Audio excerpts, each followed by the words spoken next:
আমার যুবক ভাইরা যারা আছেন জেলের কান লাগায় দেন, আমার যুবকরা কই আজকে ভালো করে শুনে নিয়ে নিন, মনোযোগ দিয়ে দিন। মেয়েটা ডাকতে বলো, হুজুর আমার ওযু গোসল, আমি পবিত্র আছি, আমার তহরাত আছে, আমার কোনো সমস্যা নাই।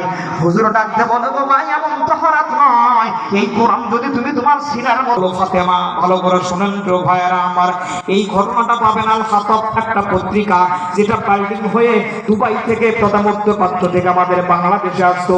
আমি যে সময় অনার্স থার্ড ইয়ারের ছাত্ররা ইউনিভার্সিটিতে, ওই সময় এই পত্রিকাগুলো বিভিন্ন জায়গায় আসতো।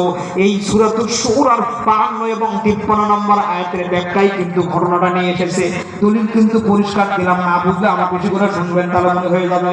ভালো করে শুনেন প্রিয় ভাইরা আমার, মেয়েটা মুসলমান হয়ে যাওয়ার পরে আগের 3 মাস আর পরের 3 মাস, মাত্র 6 মাসের মধ্যে আল্লাহর 30 পারা কোরআন মেয়েটা তার সিনার মধ্যে বেঁধে নিয়ে নিল।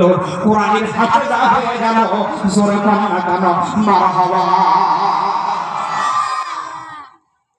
দেখবেন হাফেজ সাহেবরা যখন তেলাওয়াত করে তখন তারা ঝুলাঝুলি করে, লাইসাল বিররা আন তুওয়াল্লু বুজুহাকুম কিবালাল মাশরিক ওয়াল মাগরিব, ইন্নাল বিররা ঝুলাঝুলি করে কি করে না?